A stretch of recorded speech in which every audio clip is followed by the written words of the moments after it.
الحمد للہ رب العالمین والصلاة والسلام علی اشرف الانبیاء والمرسلین نبینا محمد وآلہ واصحابہ اجمعین اما بعد فاعوذ باللہ من الشیطان الرجیم بسم اللہ الرحمن الرحیم اقترب للناس حسابهم وهم فی غفلۃ معرضون۔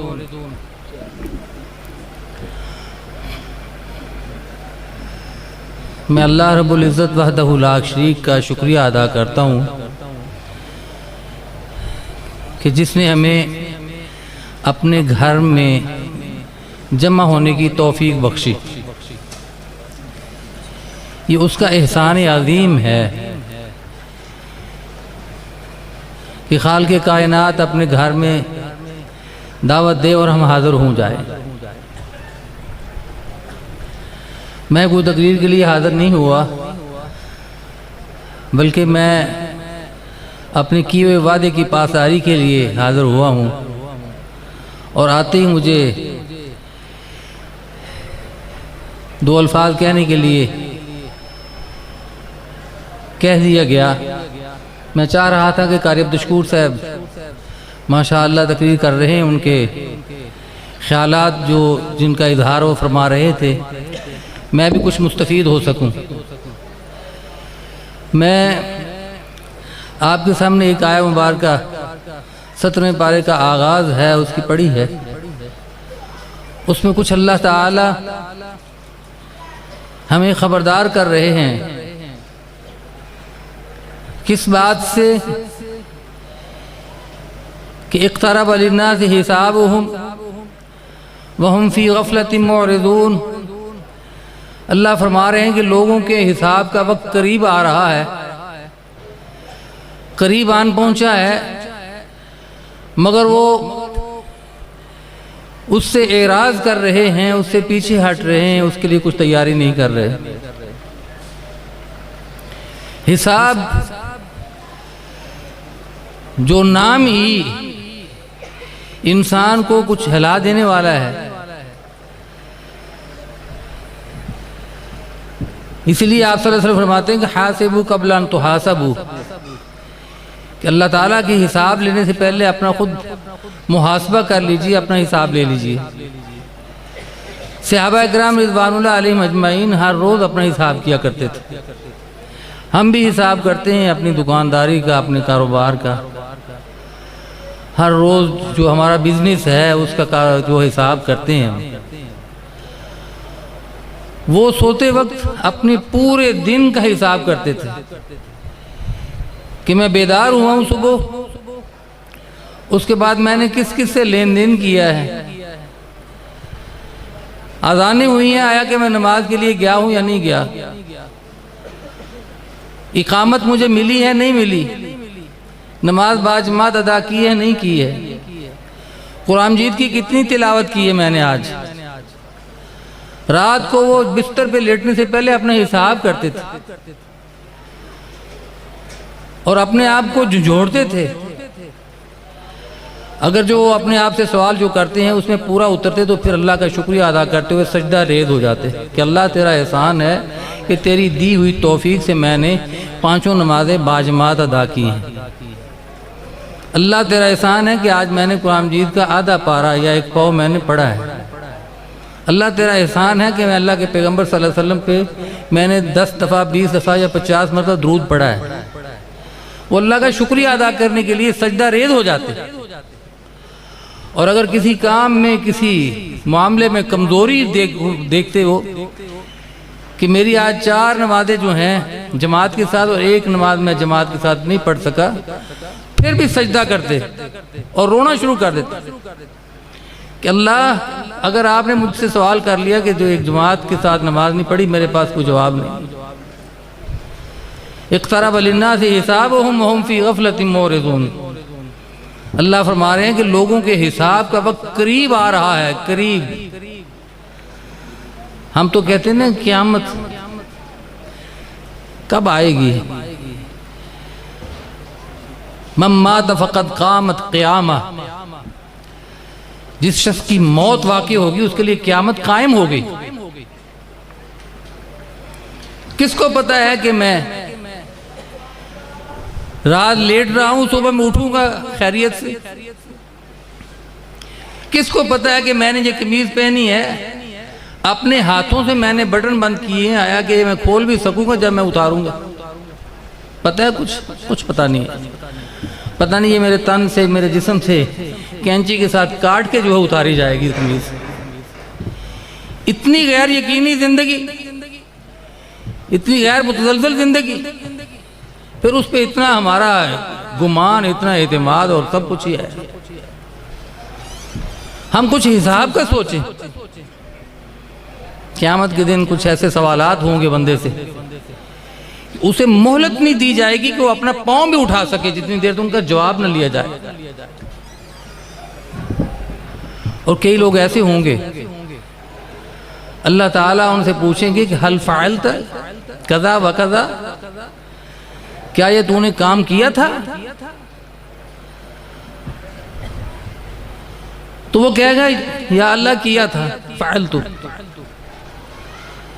کئی ایسے بندے ہوں گے کہ بس اللہ اتنے سوال کر کے پھر اسے چھوڑ دیں گے، اور کئی ایسے ہوں گے کہ اسے کہا جائے گا کہ لما فعلت، یہ کام کیا تھا تو کیوں کیا تھا؟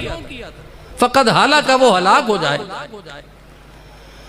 آئیے ہم قیامت کے سوالات، قبر کے جو سوالات ہیں ان کی طرف نظر دوڑائیں ذرا، ان کے لیے تیاری کر لیں کچھ۔ قبر میں بھی حساب ہونا ہے۔ اور آپ صلی اللہ علیہ وسلم جنازہ پڑھاتے وقت جو ہے فوت ہونے والے کے لیے دعا فرمایا کرتے کہ اللہم حاسبہ حسابا یسیرا، اے اللہ اس کا حساب جو وہ آسان کر دیجئے، یہ ہر سوال کا جواب جو ہے صحیح دے دے۔ ہمیں کچھ پتہ ہے کہ قبر میں کیا کیا سوالات ہونے ہیں؟ ہماری تو جو تقاریر ہیں ان میں کوئی فکر ہی نہیں ہے، فکر آخرت ہے ہی نہیں ہے۔ ہمیں تو ایسے مبلغ چاہیے، ایسے خطبہ چاہیے جو ہمیں ہنسائیں، لطیفے سنائیں ہمیں۔ غالباً میں نے پچھلے سال بھی یہی بات کی تھی اور اسی مجلس میں ہی، کہ آپ صلی اللہ علیہ وسلم نے پوری زندگی اپنے سامعین یعنی صحابہ کرام کو ہنسایا نہیں تھا تقریر میں، درس میں۔ ہم تو کہہ کے لگا کے ہنستے ہیں، ہمارے تو مزاج ہی بدل چکے ہیں۔ معاف کرنا، خطباء کے بھی مزاج بدل گئے ہیں اور سامعین کے بھی مزاج بدل گئے ہیں،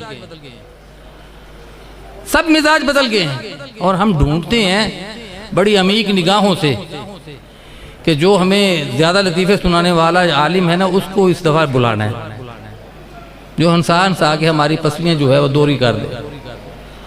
میرے محترم بزرگوں، دوستوں اور بھائیوں، اس معاملہ میں غور و فکر کر لیں، اپنے حساب کی فکر کر لیں۔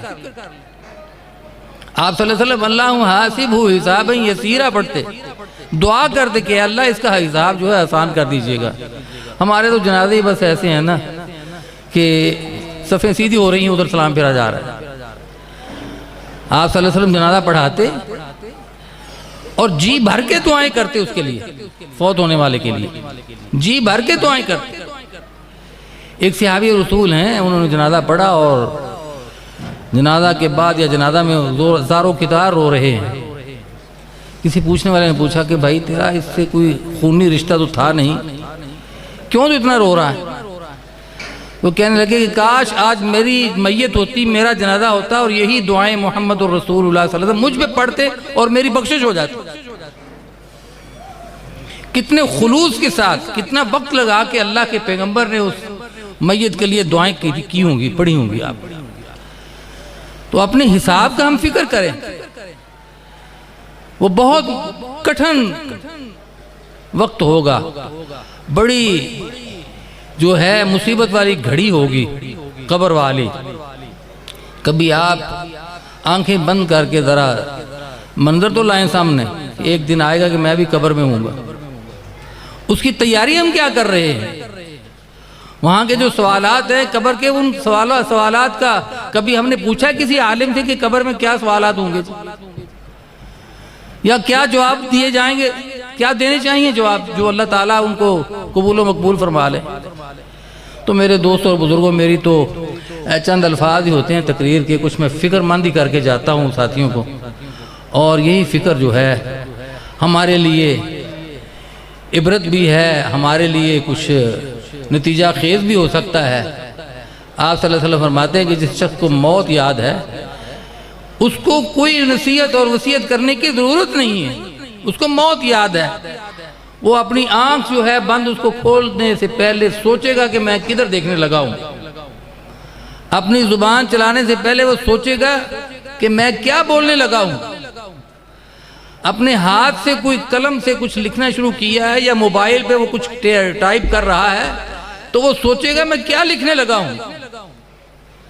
اتنا فکر مند کرتے آپ صلی اللہ علیہ وسلم صحابہ کرام کو۔ ایک دفعہ آپ صلی اللہ علیہ وسلم تشریف لے گئے مدینہ منورہ سے باہر۔ مدینہ منورہ جو ہے نا، اللہ تعالی ہم سب کو دیکھنے کی توفیق عطا فرمائے۔ وہ مکہ مکرمہ پہاڑ ہیں اور مدینہ منورہ جو ہے پہاڑ بھی ہیں اور صاف ریتلا علاقہ بھی ہے۔ باہر گئے تو کچھ بچے کھیل رہے تھے گراؤنڈ میں، کھلی جگہ تھی، وہاں کھیل رہے تھے اور ہنس رہے تھے، کہکے لگا رہے تھے۔ آپ نے سب کو بلایا اور بلا کے فرمانے لگے کہ انتم تلعبون وتضحکون ووراءکم جہنم، آپ کھیل رہے ہیں، ہنس رہے ہیں، کہکے لگا رہے ہیں، ووراءکم جہنم، اور جہنم آپ کے پیچھے لگی ہوئی ہے، آپ کو کیسے سوجھ آ رہی کہ میں کھیلوں اور کودوں اور کہکے لگاؤں گا؟ تو یہ وقت جو ہے بڑا قریب ہے، وَلَن يُؤَخِّرَ اللَّهُ نَفْسًا إِذَا جَاءَ أَجَلُهَا، جو وقت اخیر آ گیا اس کو قطعاً مؤخر نہیں کیا جائے گا، لا يستأخر ساعة ولا يستقدمون، نہ وہ وقت لیٹ آئے گا اور نہ جلدی آنا ہے۔ تو اس لیے میری گزارش ہے اپنے آپ سے بھی اور آپ سے بھی کہ ہم قیامت کی اپنی موت کی فکر کر لیں، اپنا جو حساب ہے اس کی فکر کر لیں۔ اللہ تعالیٰ نے ایک ایک پائی کا حساب لے لینا ہے۔ حاسبوا قبل ان تحاسبوا، اللہ کے حساب لینے سے پہلے خود اپنا محاسبہ کر لیجئے، اپنا حساب کر لیجئے کہ میں کتنے پانی میں ہوں، کیا کر رہا ہوں۔ میری دعا ہے کہ اللہ تعالیٰ ہمیں سن کے سنا کے اس پہ عمل کی توفیق عطا فرما دیں۔ وآخر دعوانا الحمدللہ رب العالمین۔